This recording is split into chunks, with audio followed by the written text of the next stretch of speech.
News every 15 minutes, weather every 10, and sports twice an hour. Newstalk KGVO, AM 1290 and 98.3 FM. You're listening to Montana Morning with Peter Christian. Missoula prepares to turn on the tap. Good morning, this is John King, filling in for Peter Christian, who's taking some vacation today. Your newscast brought to you by Dig It Excavation, bringing 30 years of excellence to every job. For all your excavation needs, call 214-4292. Our top story this morning: after a Missoula City Council meeting yesterday that took less than 30 minutes, two important agreements were approved that takes the city closer to the official takeover of Mountain Water Company. Both issues, dealing with amending revenue bond anticipation notes, passed with identical 9-0 votes with 3 absences. Following the meeting, Mayor Engen spoke of the importance of the actions taken by the council. This really completes the substance of this entire litigation, right? So we have finally a deal that allows us to move forward, and it allows us to do it in such a way that there won't be inconvenience to customers. And finally, for ownership, we get to take possession, we get to operate the system, we get to move on. Engen said offers of employment have been made and accepted to all Mountain Water employees, with 2 exceptions, John Kappas and Ross Miller, whose offers are still pending. What we did is that we engaged in negotiation with those individual employees through attorneys, and our promise to make them whole based on the fact that they have signed those contracts seems to be fulfilled. Engen did not take ownership of a legacy surrounding the Mountain Water takeover, though. I don't think of it as my legacy. I think of it as a benchmark for Missoula and a turning point, really. The fact of the matter is that we are the only municipality in the state that doesn't control its water system, and you don't have to look very far into the news feeds on the internet to see that water matters. Engen said the official transfer of ownership should take place by the end of this month, completing a tumultuous several years of condemnation, a $10 million court case, and appeals to the Montana Supreme Court. A search continues for a Nebraska man who is missing after falling into the Flathead River in northwestern Montana. Lake County Sheriff Don Bell told the Flathead Beacon that deputies and Confederated Salish and Kootenai tribal rangers, along with a search and rescue canine unit, were looking for the 23-year-old man on Thursday.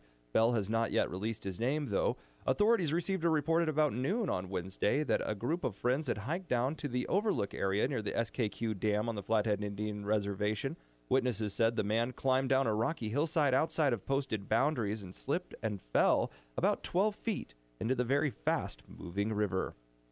Missoula police were called to the city shop early Thursday morning after reports that someone was trespassing.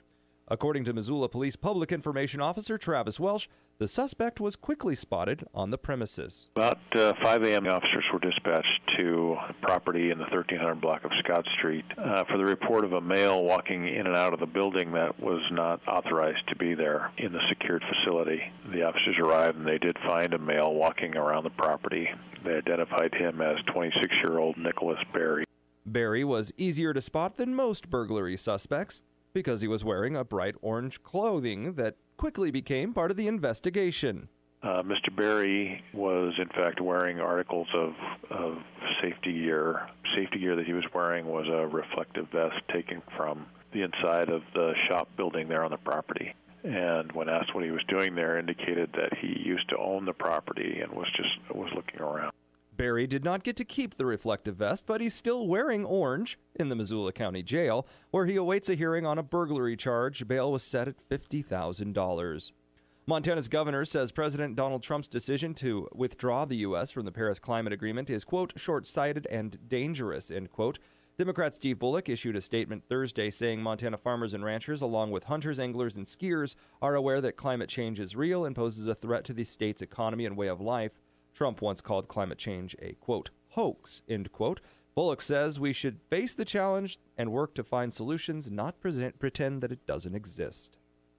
Ravalli County Sheriff Steve Holton issued a statement on Thursday morning that minor flooding had temporarily closed roads near Victor.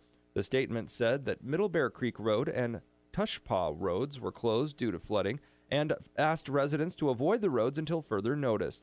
Meteorologist Ryan Leach with the National Weather Service said warm nights and warm days have led to small stream flooding for the Bitterroot Valley. The Bitterroot, actually, what we're concerned about is the small streams. With the warm nights we've had recently and the very warm days, and then a very warm night last night, that really lets the storm out keep going all day instead of usually slowing down like it normally does at night. So that kind of starts to help fill up the stream banks. And then we had these thunderstorms come through last night, and a lot of those were actually dropping around a quarter to a half an inch of rain, especially up in the mountains, maybe even more.